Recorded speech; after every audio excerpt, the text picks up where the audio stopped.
ready to get started? Yeah. All right, got a question for you or a statement? Agree or disagree? Honesty is always the best policy. No. Cassidy says yes. Cassidy, why?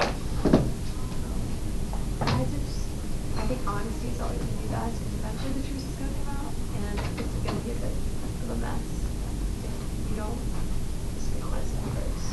Okay, so eventually the truth comes out anyway and it could make things messy. Derek, what do you think? No. No, why not? Because there's some things people just don't need to know. I mean, like, if honesty is always, like, always being the key word. That is the key word. That is the operative word. Alright, then, like, if somebody's, like, the whole stereotypical thing women always ask is if they look fat. That's the example I was going to use. It does. I mean, are you supposed to tell them, yes, you look fat? Well, they shouldn't have been stupid enough to ask you a question. Right. That's my thing, though. Okay. Honesty is So then always they the best deserve what policy. they get. They deserve what they get. If they're that stupid to ask you that question, that's what I'm saying. then deserve the rap. But they can't get the Exactly. answer if they don't like the answer. But what if Like the someone guy tells from them commercial. that? Then they're going to be offended that you did. Exactly. They're gonna be like, you should have told me I look fat. If I come Either up- way, you lose. I mean, you can't. Yeah, if you're you gonna didn't lose. tell them, and somebody else tells them, and Right. then you get in trouble. So if Or either you way tell you them look lose, fat. though, is honesty the best policy? No. No. But either way you lose. It wasn't a Todd Gurley case, but getting back to the Florida game. You know, that's a good point. If I mean, he told the truth. He didn't have to. Right. Johnny Manziel didn't tell the truth. Okay. Neither did Jameis Winston. But now both of them are still playing. Mhm. But yet they jeopardized the university. Okay. So for the greater good of the university, honesty is always the best So policy for- in that case. So for the greater good, and let's expand it just universally, for the greater good of humanity, honesty is always the best policy? Because that's where we're going. That is where we are going. We'd like to think so. Yeah, you'd like to think so, but Yeah. reality says differently. You'd like to think so. All right. What's your definition of honesty? Can Yeah, it that's be- what we were talking Yeah, about. what Is is it yours? like the full truth and nothing but the truth, or Yep. is it lying So to help you God. violation? Yes, the full truth and nothing but the truth. Full Like- truth, because truth with pieces left out is not the truth. Yeah, that's right. So I mean, Half the truth is not the truth, right? I guess the question is can you look in the mirror every night when you go Mhm. to bed and know that everything that you said that come out of your mouth was either a lie or the truth? That's where we're And so going. If your conscience Mhm. allows you to do that, and as a good friend of mine always said, let your conscience be your guide. Mhm. If you have no conscience, then you have no guide. Okay. This is going to be deep stuff. I hope you all are awake. What do you think, Rebecca? Honesty is best policy? Always? I mean, yeah, I mean, but there's certain situations with this where it can be hiding the truth. I mean, yeah, I'd like to say that it always be unsaid. Let's say we have to pick between a world where everyone always tells the truth or everyone doesn't always tell the Okay, truth. yeah, tell the truth. Which world do you pick? Everybody tells You pick the truth, but you said honesty isn't always the best Well, policy. everybody had to, and they had no choice, and I'd like it that way, but. If you could create the world, and you have a choice between creating a world where Like everybody people always force tells the honesty on truth, people? or a world where sometimes or always people lie. Well, the thing is that if you're ever looking at it for the entirety of humanity, Yes. you have to look at it from the standpoint of governments too, because they're the ones that are guiding where 90% of humanity is going right now. But they're all individual people that create those governments. So just And none of them tell individuals. the truth ever. Yeah, it'd be nice He's if true. they- I mean, that's true. Let's how take much a how much of our nation's history is just completely black lines through pieces of information that they didn't want anybody to see ever A again, ton. or sealed away. quite a bit. It usually comes out eventually, but Eventually, like 100 years later. 90 years Yeah. later, but why? yeah. But when Honesty's the nobody, best policy, then why can't we know now? I don't know. Are there certain things that we don't need to know?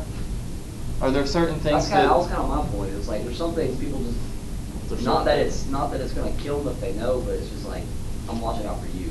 like okay, so let's use extreme circumstances to try and prove the point. Let's say the FBI is currently following a terrorist cell within Oakwood, Georgia.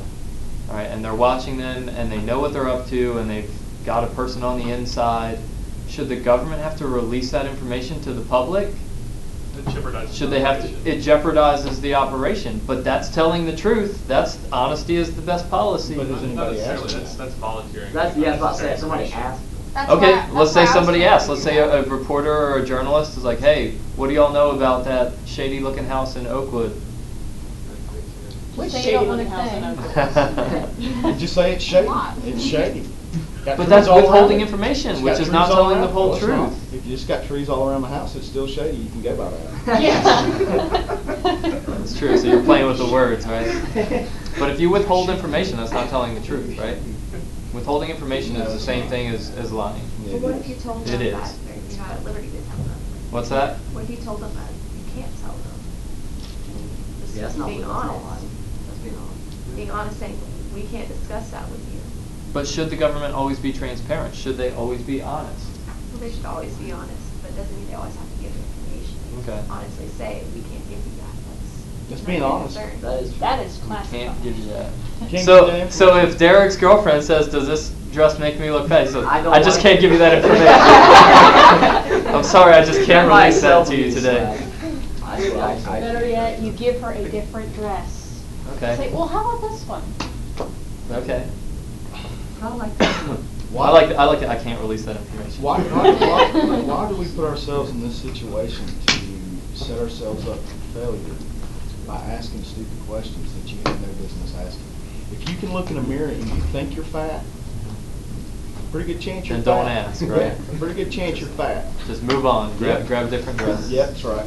All right, take a look at page 1746. We looked at the first paragraph on Tuesday.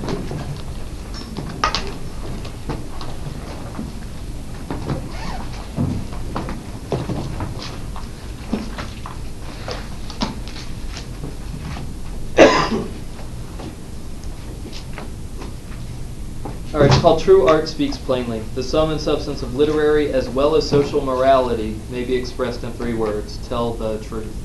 So this guy, Dreiser, he's expanding it beyond literature. He's saying this doesn't just apply to people writing things. This applies to social morality, the right thing to do in a social world in which you may live. All right, the right thing to do is to tell the truth. It matters not how the tongues of the critics may wag or the voices of a partially developed and highly conventionalized society may complain. The business of the author, as well as of other workers upon this earth, is to say what he knows to be true, and having said as much, to abide the result with patience. So according to Dreiser, Derek, you're going to tell her it makes her look fat. That's your job, right? That is your duty. I don't blame him. That's right, blame Dreiser. Actually, we're going to go way back and blame somebody else. But truth is what is, and the seeing of what is the realization of truth. To express what we express what we see honestly and without subterfuge, this is morality as well as art. All right, so this is deep stuff. This is not just about literature. This is about what is the right thing to do and the wrong thing to do.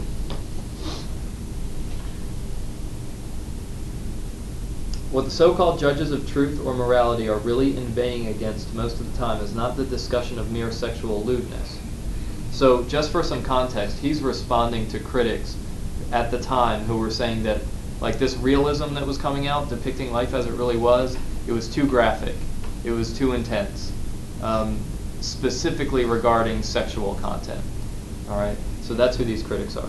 So he's saying what these so-called judges of the truth and morality are really inveighing against most of the time is not the discussion of mere sexual lewdness, for no work with that as a basis could possibly succeed, but the disturbing and destroying of their own little theories concerning life, which in some cases may be nothing more than a quiet acceptance of things as they are, without any regard to the well-being of the future.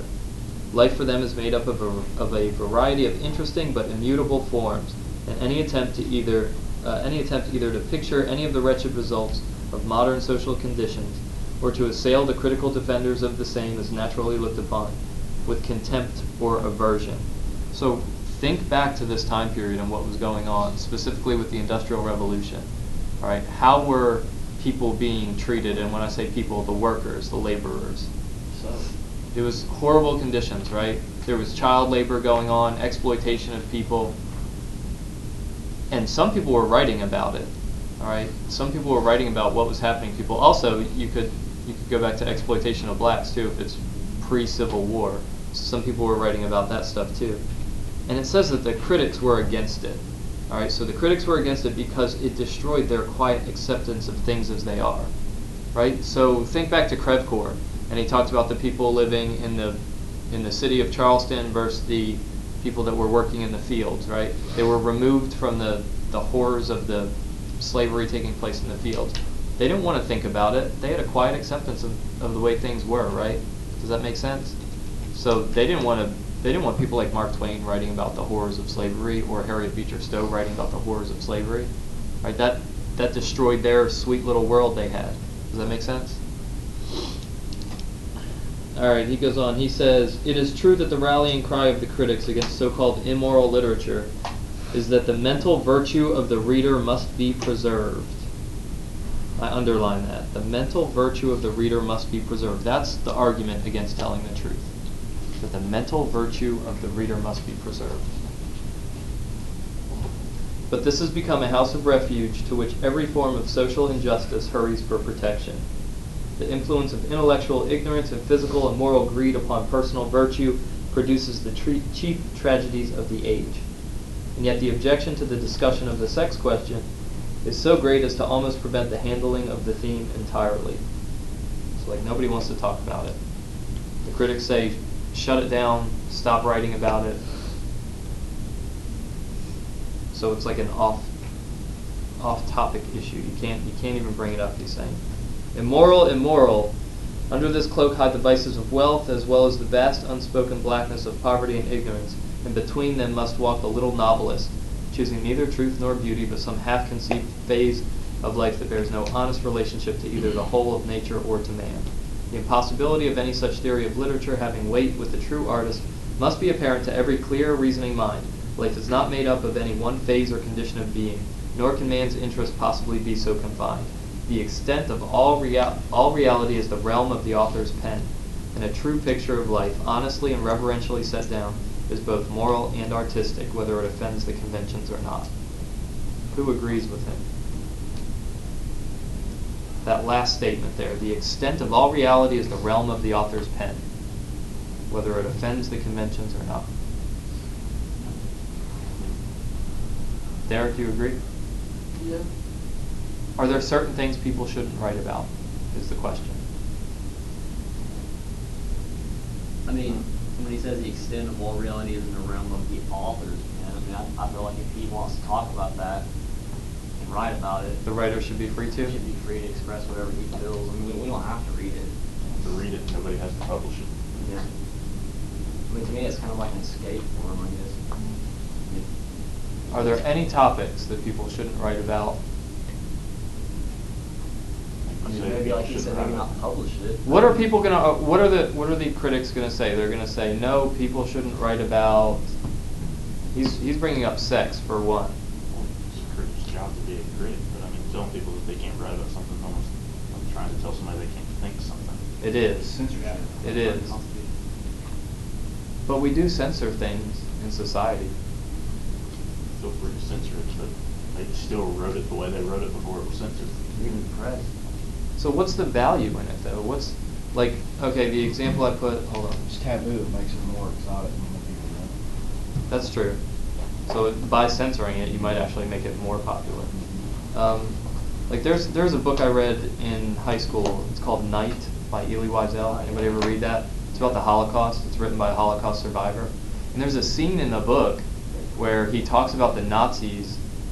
I don't even like repeating it, but just because it fits with this. He talks about the Nazis throwing babies in the air and using them for machine gun practice. And this is someone that was there. This is someone that witnessed it firsthand. Is that necessary? Did he have to put that image in my brain? Because now it's stuck there. I don't like it there. You That's what he was going for. You needed to know what those people experienced. Did I? Yeah, you did, because you have absolutely no idea I was what about to they say, I went think it was through, going for the what that scary. culture, what that person sacrificed, what they gave up for freedom. Right.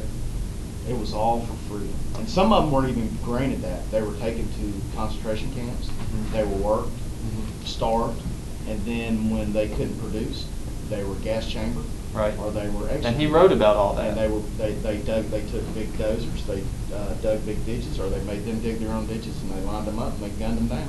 But see, my argument against it would be, I didn't need that detail. You didn't need I that didn't detail. need it in order to appreciate the horrors. Because you already had an understanding of what the Holocaust was, but to some people that are younger, you have absolutely no idea. So you think that image and that... When you were going through school, Mhm. when you were in high school, you were taught what World War II was about. And a major part of it was the Holocaust. Right. Right? Since then, a lot of that has changed. They don't talk as much about the Holocaust as they do about just the war itself. Right. But as a young person, to get a true understanding of what actual World War II was truly about, you need to know what the Holocaust was about. And a lot of people don't truly understand what genocides were brought against the Jews, and how they were treated, how they were executed, how they were treated, and just in general. You don't treat people that way. It doesn't matter if you're white, black, purple, yellow, green. It does not matter. So you're saying there's some kind of benefit There to, is a to him benefit. writing There that is. scene? There okay. is a benefit. See, like, I remember reading that in high school. I remember that. And You do remember that? I do remember that. I remember thinking when I read that, like, okay, it's a lot more horrific than I even pictured in my head. So it does give you that bit, in a way you may not want it, but it gives you that, like, forced visuals where you're like, okay, there's no way I would have thought about that otherwise. And just the fact that somebody could do that. Without that image, or without any of the images that people, write, or even if you see like pictures or documentaries about the Holocaust, without seeing those things, do you really have a full understanding of what the Holocaust was? So the more you see, the more honesty that's revealed to you, the more you really understand the situation. And I don't think it should matter. It's exactly like you said. It shouldn't matter if it offends you or if it put a picture that you don't want to see. The author felt like he needed to put it in there, so he put it in there. And that's, And it's according to not Dreiser, that's the that's author's exactly what job, it right? says, And it's not something he came up with. No, I mean, it's he not. witnessed it. Yeah. He's just telling you what he's seen. So it's not like he's a twisted individual. Right. All right. So, but why is it the right thing? So we say it gives a better understanding of the Holocaust. Why is it important for people to have a better understanding? Why is it the right thing for him to reveal that stuff? Why is it the right thing to create a Holocaust museum that shows all these images? Well, acknowledges like what they went through, I think. And therefore, what? Where is that taking us? Is that taking us in a better place as people? It's supposed to. What about, okay, so let me be devil's advocate then. What about for these sick, twisted individuals out there that see this stuff and they want to recreate it and they want to go kill babies? What if it inspires people to kill babies? Is it worth... But here's the thing. How many people are going to walk around, steal a baby, throw it up in there, and grab a Maybe machine just gun? one. Maybe one. Okay. Let's say one. There's one. The And benefit of unfortunately... 99% is the better. Yeah, that's right. And unfortunately, that one was sacrificed for the better of the Right. 99%, but that's the way it goes. Sometimes you have to take the bad with the you good. take people like that do those kind of things, and unfortunately, a lot of people don't agree with this, but to get rid of a bad seed, crush a bad seed. Crush it. Get rid of it. Get it out of society. Be done with it. Unfortunately, you're going to breed these type of people. That's just their mentality. That's the way they want to be. That's fine. If that's the way they want to act, there's consequences for your actions. But you all seem to think that the good outweighs the bad, right? Like if I'm telling you that there's one person in the world that will kill a child because he read stuff about the Holocaust, or there are a few people that will become anti-Semitic and join a neo-Nazi movement because they read that stuff and they think it's Well, then, wonderful. like, what's the alternative? Like, just keep it from. Yeah, the alternative is honesty's not the best policy, and you just stop talking about things. Yeah, no, we The can't person do as that. unstable as that, though, is going to break or do something at some point. I'll give you another Because they example. don't become a neo-Nazi doesn't mean they're not going to I'll give you- and kill Right now, somebody. like, I'll give you another example on a different level. Violent video games. All right, there are scientific research studies out there that show that violent video games will push certain individuals who are usually unstable to begin with, but it will push them toward violent behavior. All right, the Columbine shooters were playing violent video games and even attribute those games to some of their psychopathic tendencies. All right, they even gave credit to the video games themselves. So if violent video games result in mass murders and terrible behavior, as a society, do we have a responsibility to do something about that? You're shaking your head yes. No. Jared, you say no. Why do you say yes, Roberto? I said no. Oh, okay, you're saying no? But I don't think so. I mean, at the end of the day, it's mostly... If I know for sure that this violent video game I have here is going to lead this unstable 18-year-old, 17-year-old child to commit murder, I don't have a responsibility to do something about Let's that? look at it let's look at it in a more... It's easier for a lot of people to blame that on like a violent movie or a violent video game, but like they're missing the larger issue, which is the mental stability, which is there. Like, Yeah, you know, it takes. It's asinine. Oh, I'm not saying let's not do anything to No, treat no, the no, mental no, illness. Oh, no, so, but like the solution is like, you know, pay attention to the signs that the instability is there before it lets you let the kid get to the point where it's like, you know, playing violent video games or something like that. Yeah, and I don't disagree with that. I'm not saying we don't treat the mental It's instability. completely asinine to try and completely ban something from society because it might affect the 1%. like- What? If we're tying How many people in examples- here like playing video games? Anybody? How many people like playing violent video games? All right, excellent. So I'm going to assume that you are relatively stable individuals. I'm not. All right, I'm not. gonna, except for Jeff, I'm gonna assume that the rest of you are pretty stable individuals. Do violent video games bring you some degree of happiness? Yes. Yes. Yes. So the needs of the many, or the wants and desires of the many. All right. So there are probably, I would say, millions of people that enjoy these games, and they bring some degree of satisfaction and some degree of goodness. All right. Some degree of utility is what they'll call it. A degree of utility to the many.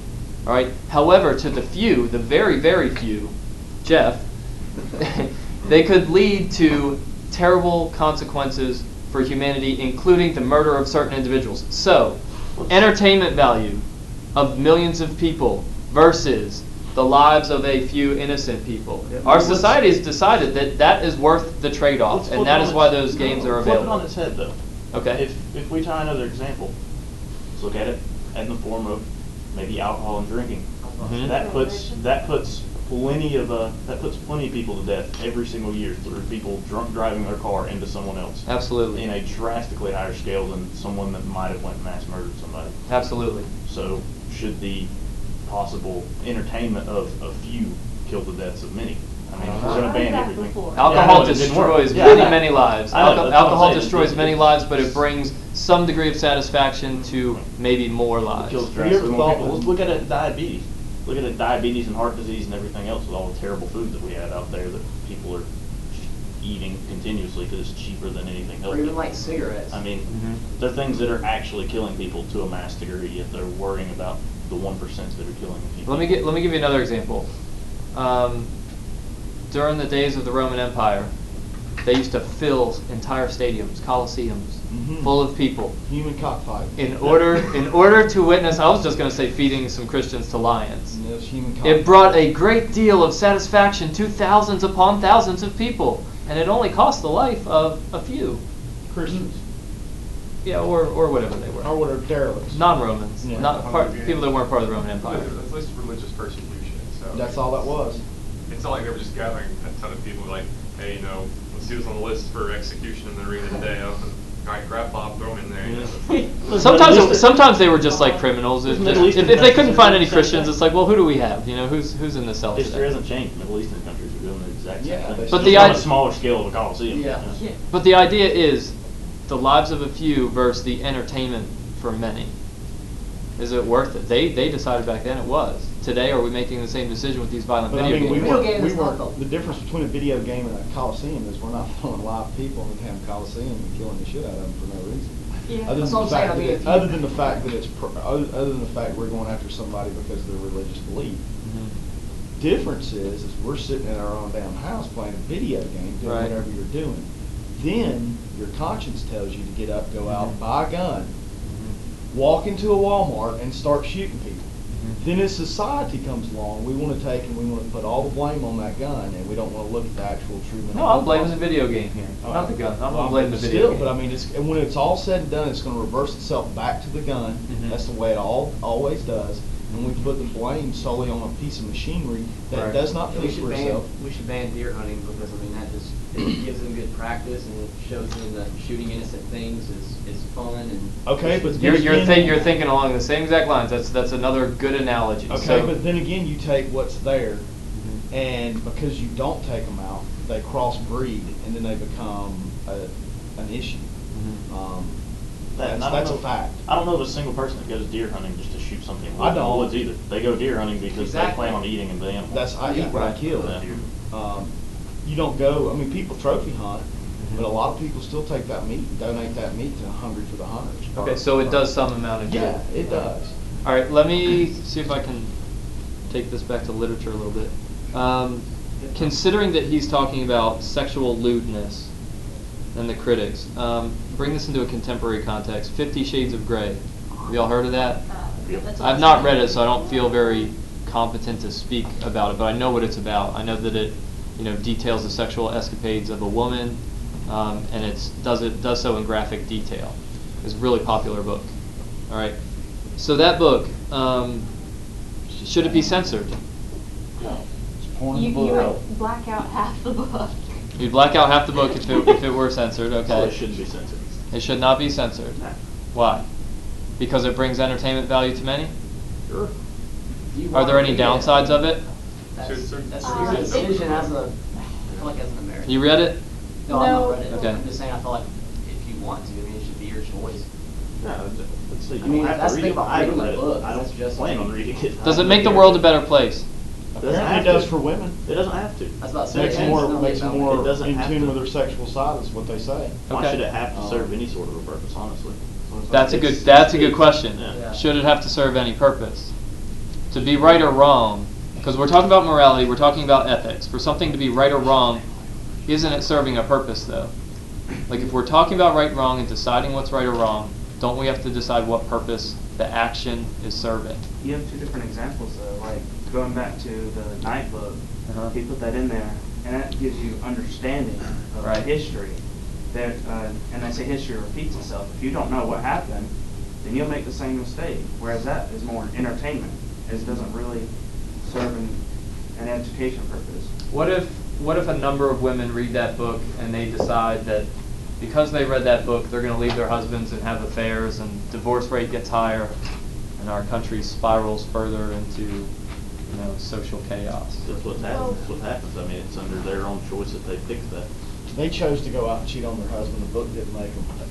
I mean, the The author book could have didn't- encouraged them Oh, to. for Christ's It could have sake. played a hand in it. I mean, me walking into a grocery store and me being an alcoholic, walking Mhm. by the alcohol section is going to make me want to buy beer.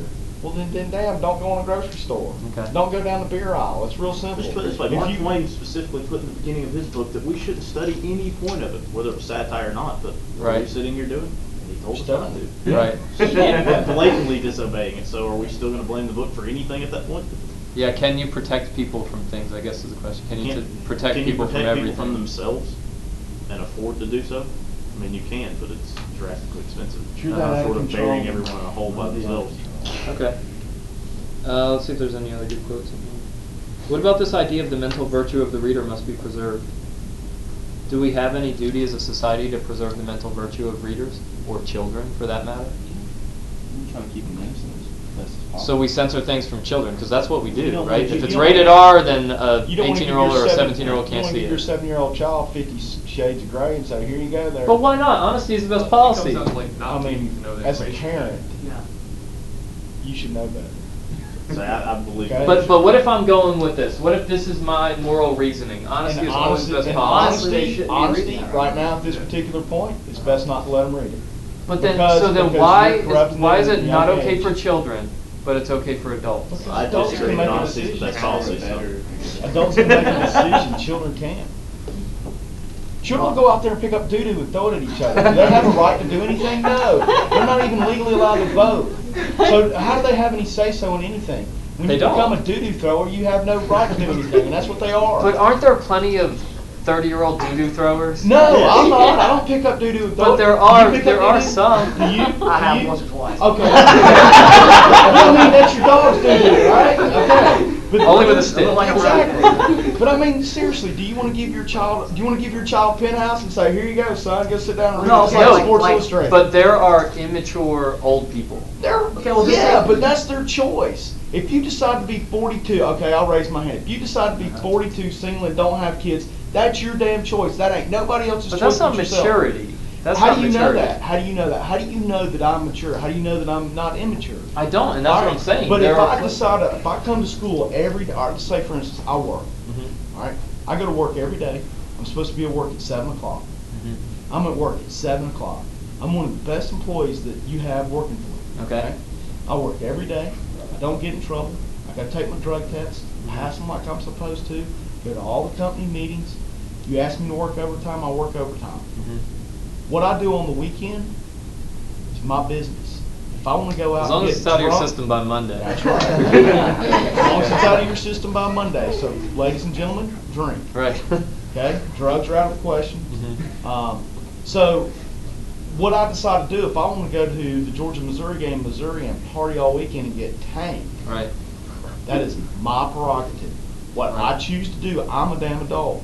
The consequences of my actions, I have nobody to blame but myself. Mhm. All right, but when you put a child in that, you're endangering a child's life, and you have Okay. no business doing that. I As an adult, agree. Go even- ahead. But like, what if because of you like drinking, something happened, you couldn't show up to work Monday? Then that is my fault. Yeah. But I mean, I have then it nobody to affects- blame But then but it me. affects him. That's right. But I'm also allowed, as an employee, so many days out of the year that I'm allowed to call in sick. It's called That's sick true. time. Yeah. And if, as long as you don't abuse that sick time, and as long as you're not making an ass out of yourself when you come into, you don't call in every Monday, ladies and gentlemen. You don't call in every Friday. You don't call in when you don't feel like going into work. Your sick days are for sick. That's what it's for. I think call you're in sick. I think you're making a different argument though than Dreiser. Dreiser is saying the mental virtue of the reader must be preserved. And the argument that many people will make, especially parents of children, especially parents that want to ban books or keep their kids from reading books in school, what they'll say is the mental virtue of my child must be preserved. My child should not be exposed to this yet because they are a child. So what you're saying is a little bit different. You've got a little bit different of an argument. Go ahead. I like what I actually think this kind of relates to, like with Caleb's book 9. Like he experienced it. Anybody that experienced it or is old enough to understand it and they read it, like it makes sense. They can relate to it, or people over there can relate to it. Right. But like, I wouldn't want my 3-year-old son or daughter to read that because it's like, I don't want to corrupt them. Like I don't want. I Then wanna keep that why is it corrupting a young child but not corrupting an adult? Because they don't really know of that yet. They don't know of. The brain's not fully innocent. developed Yeah, for a they small don't child. know Even how to understand. Do we comprehend okay inside. so then do we appreciate and do we value that innocence of the Yes. young child? Then why do we ever want to get rid of that? Why wouldn't we just ban everything that's ugly? You can't now? Because no one else Yeah. is like that as they Yeah, you- Because they're exposed to all this crap, so let's ban all the crap and they'll retain that innocence. Oh, people are full of crap. The world- Is the 3-year-old is innocent because he's not been exposed to all that stuff, right? But All it does is curiosity- delay the realization. Yeah. The Yeah, world, that's the world's a what dirty it's place. delaying. The world's a yeah, dirty delaying place. reality. But maybe if you start censoring everything, it won't be so Oh, dirty. Christ's sake. It's That's impossible. nearly impossible. On the It's surface. impossible. On the With that kind of attitude, it is. I mean, you have to like just keep them up in the house. On the surface, it looks good, but once you get underneath the covers, it's not always that way. The more you censor, Aren't the there- more they want it. Say it again. The more they use it, Yeah, that's the more true. they want That becomes an issue. I mean, look at alcohol during Mhm. the prohibition stages. Aren't there a lot of children that are sheltered for their lives, and they get to college and they're pretty good people, they're pretty good individuals, and then eventually maybe they Oh, go gosh, apeshit everyone I know crazy. is. Because they get into it's like going to University of Georgia. Mhm. All right, University of Georgia. You graduated from there. You know how it is. Right. So when you go to school there, and you're, say for instance, like I came from a Christian school. Mhm. So when I went to West Georgia, parties were. I mean, that was the thing. Yeah. So next thing you know, you're going to a party because that's the cool thing to do.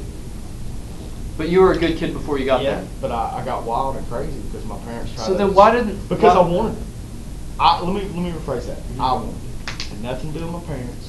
Mhm. Had nothing to do with anything else. Right. It was the fact that I couldn't have it when I was younger. Nobody was around to control me. And when But I you had- were a good kid I up was. until you got there. But I was still a good kid during that point. I just wasn't good when I was doing those kind of things. Right. Now, when I wasn't doing those kind of things, I was still a good kid. But when I was doing those kind of things, when you were passed out drunk in a pool somewhere, Mhm. sitting in a launch chair at a, keg party. But for these students, these young people that are sheltered their entire lives, they're usually pretty good people. Yeah. Right. For the most part. Isn't everybody a pretty good person for the most part? I Until don't you get know. to a certain age. That's a good question. Are the generally speaking, are children who are sheltered better people than the society that's not sheltered? Generally speaking. Yeah. So don't we want people to be better people? And if sheltering them and keeping them away from things and censoring things How are from you- them But that's leads to just- them being better people, then why wouldn't we want that for the entire society? What makes Like better you said, people? you're How just- are you you're just- valuing them? Well, I'm asking y'all. I'm saying I don't. You don't necessarily hire agree? anybody else. just I Yeah, guess you're more just more electing moral, people. more ethical, more likely to do the right thing. That's what I'm going to define as better. All the I mean, you can keep situation. them from like a crazy world all you want. The second they step foot outside, it's like it's thrust upon them. You're not going to be there to hold their hand. I mean, if you're But as a your whole life society, you've been do telling we them- try and make that world less crazy by censoring things, less obscene? Can. I think we should try. Why not? Sure you can. We You should can. try. People will do it anyway. We Think should back try. to It will when, leak. specifically when People will do it literature anyway, started. but you can still try to. You can still make try, the but attempt. I mean, you We could make murder illegal, but people are still going to murder. Does that mean we just, well, murder's not illegal anymore? No, People we are- try. We shouldn't But it's censor it. We should impossible. try- So then should we try to censor more? No, we should try and teach. This them is that. hard. I'm trying to make an argument for censorship here, and it's against my inner feelings, but I'm trying really hard. What you just said, educate, don't censor.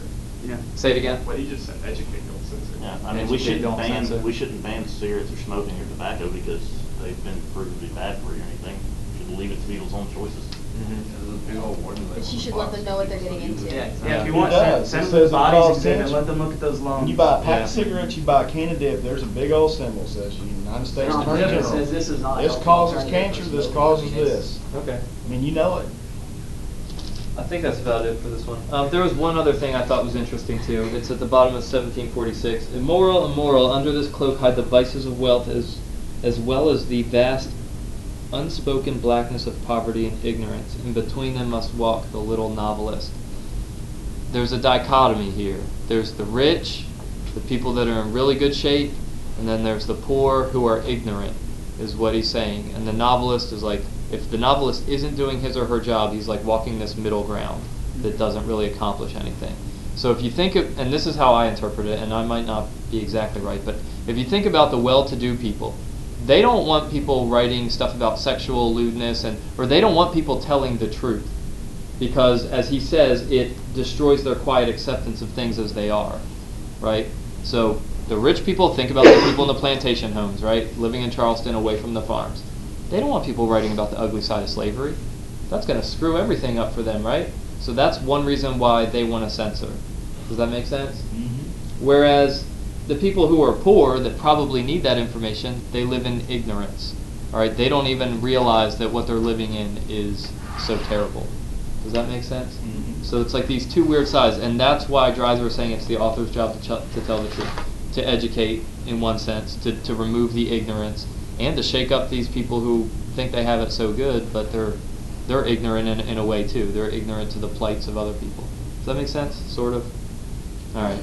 This is a continuing theme from this point on. I mean, there's been some issues of censorship prior to this, but from this point moving forward, this is realism. Things are going to get ugly. You know, and that's why I asked that question. Is there anything that should be off topic to the author? Some people have some twisted thoughts in their brains. Does that mean they should be allowed to write it for a public audience? That's the question. Like, should we put any limitations on things? Because we do as a society. You know, we draw the line at pornography usually. All right, specifically child pornography. That's like the big line that we draw. All right, but that's censorship. Like, who decides, you know, at what age is it child pornography? At what degree is it child pornography? If I put a picture of my little kid running down the hall, you know, with his diaper off, is that going to get me in trouble for pornography, right? So once you start drawing lines, you start creating problems, right? Once you start drawing lines about censorship, there are going to be people that agree and disagree. So this will be an ongoing issue. And it relates to Twain, too. Because what Twain was writing, some people didn't want to read. You know, some people, just like with Harriet Beecher Stowe's Uncle Tom's Cabin, some people didn't want to read that stuff. And his book is ultimately the tale of morality. Is honesty the best policy? What's the right thing to do? What's the wrong thing to do? And that's what Huck Finn is conflicted about, right? He doesn't know what the right thing to do or the wrong thing to do is, because society has been telling him the right thing is slavery. And that's what he has grown up believing is the right thing. So when it comes time for him to decide, do I turn Jim in or not, he thinks, well, I'm going to do the wrong thing because my heart tells me that's right. Even though the society has told him something completely different. Does that make sense? He just doesn't understand. He doesn't quite understand. I mean, a lot of people didn't understand that during that time because that's just the way things were.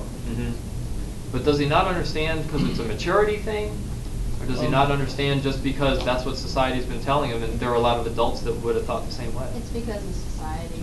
Yeah. Because he felt like he would be stealing property, and that's wrong. But really, if you think about it, like nowadays, people would think of him saving a life. Right. But there are still people today that believe certain people are inferior to others. And that's one of the things that he was taught. So, I mean, that's not completely gone. Last.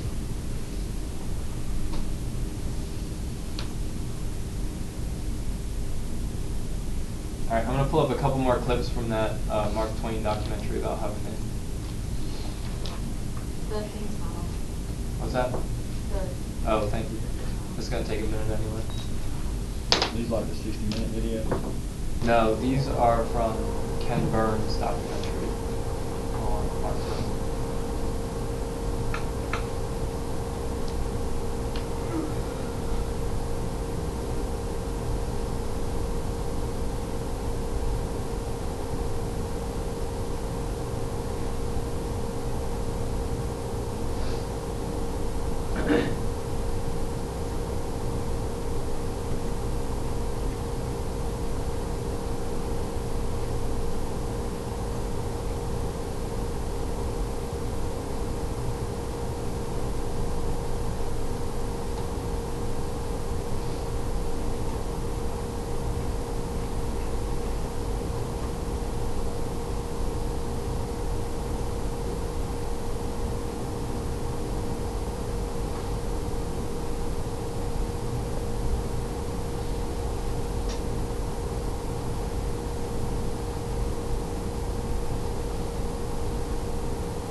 Tech people know how to fix this.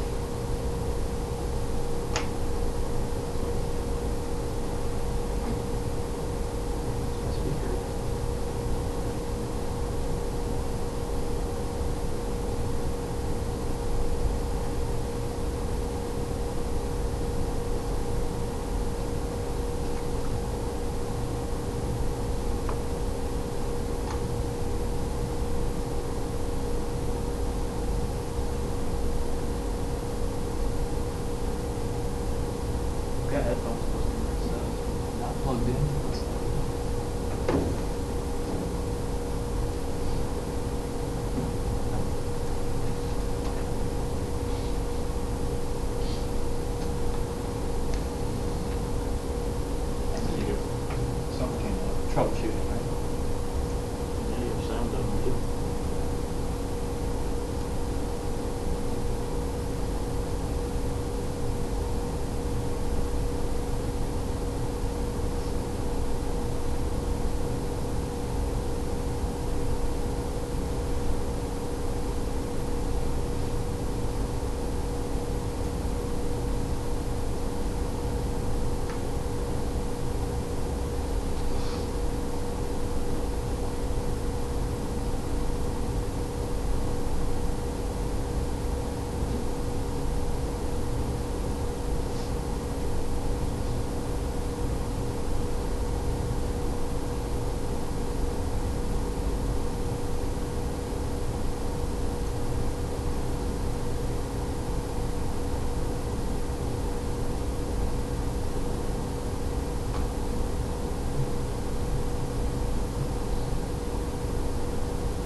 Anybody knows how to fix this, let me know.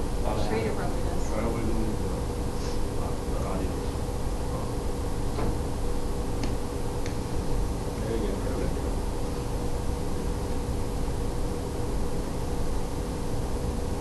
Is there a headphone port on front?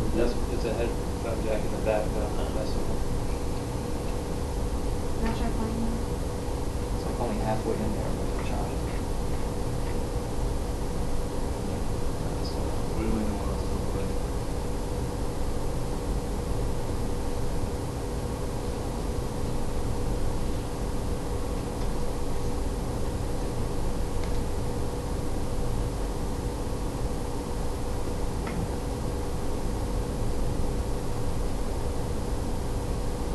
No? Do we have any ideas? I'm okay with This one? Mixer? Alright, well, if you want to, you can pull these up from Films on Demand. I was going to look at number 52, 53, 54, 55, and 56. Alright, so if you want to watch those segments, take about 10 minutes, 15 minutes to do so. Let me give you some advice for the quiz for this week.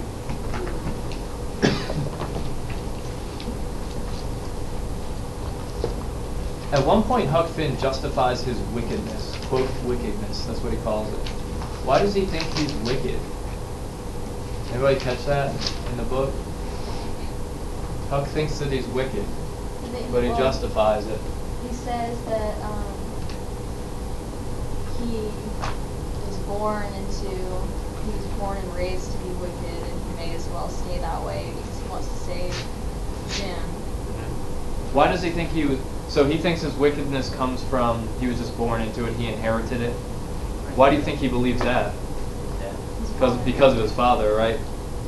So that was an important part of the book.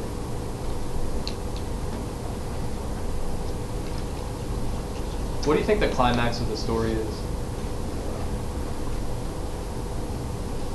What do you think the climax is? Climax could be the highest point of action, or it can be the turning point. When Jim gets taken, when he like discovers Jim's not there, and the men are gone, and Jim's gone, he's kind of alone. And he That runs might, back to and I think maybe if you're going by highest point of action, that might be the climax. If you're talking turning point of the story, though, I think it might be when he's in the boat. So I'm gonna pull it up.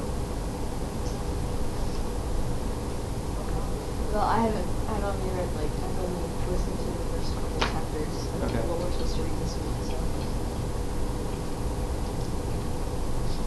Well, there comes a point where Huck Finn has a decision to make, and it's about whether or not to turn in his friend Jim. Yeah, that's kind of. And he writes a letter. It's on page 1418. He writes a letter to Miss Watson.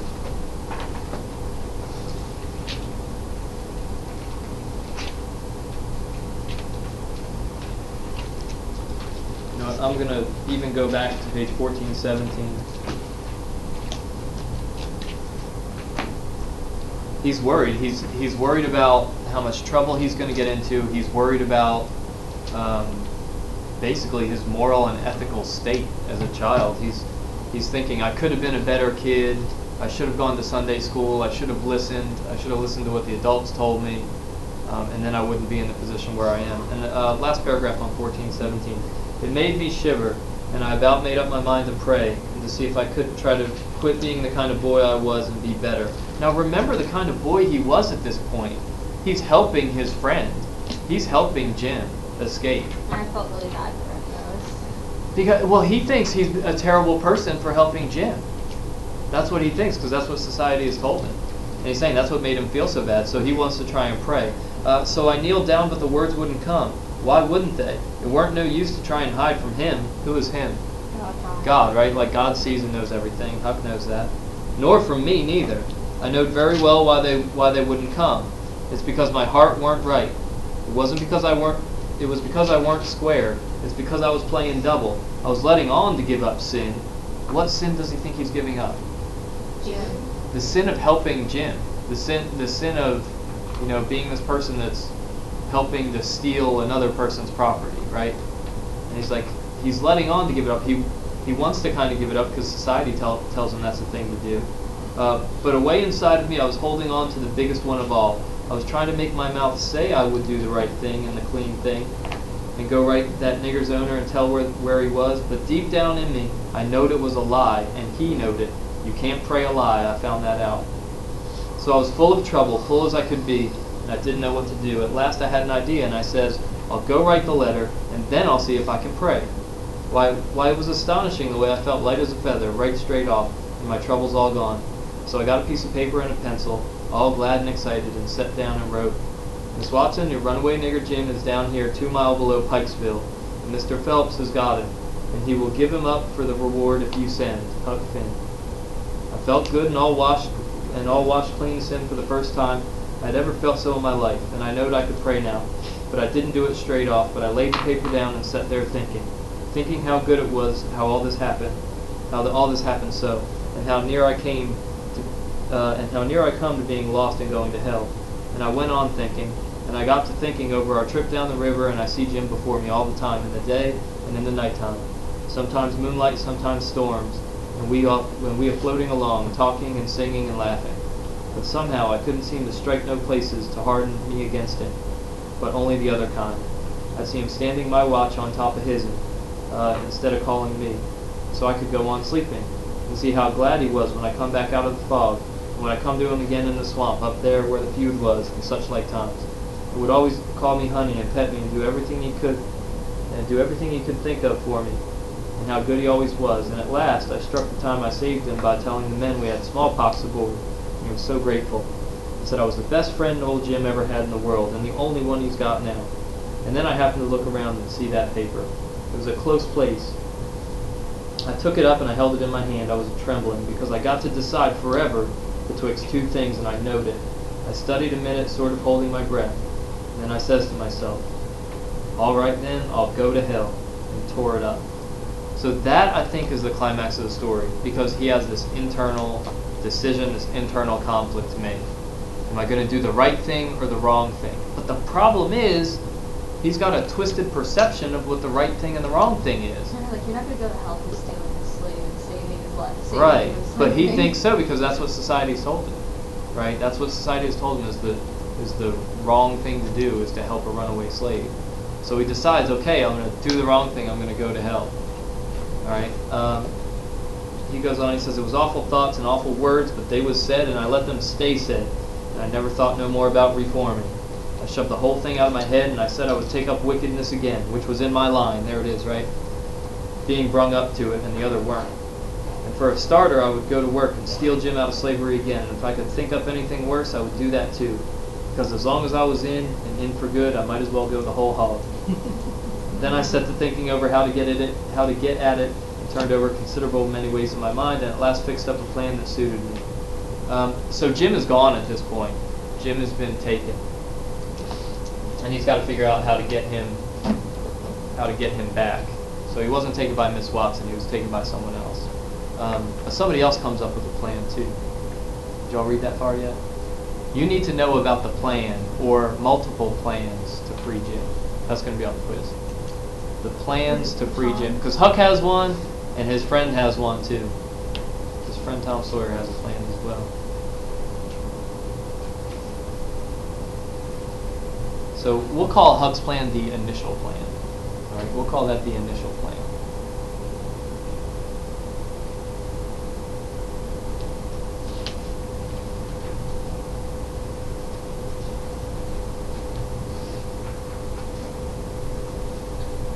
Did y'all read about when Huck went to visit Aunt Sally? Did you get that far? All right, when he goes to visit Aunt Sally, you need to just understand the plot and what he has to do at Aunt Sally's house.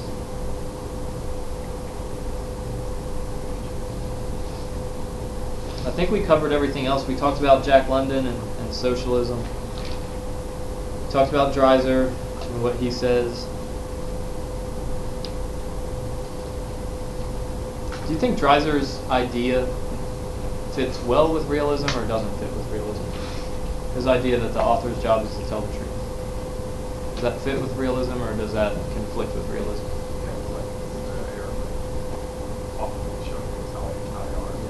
So it's definition of realism. Yeah, he almost like defines it, right? So it's definitely, in step with this literary theory or movement. think that's it. I think we covered everything else for this week. Do y'all have any questions?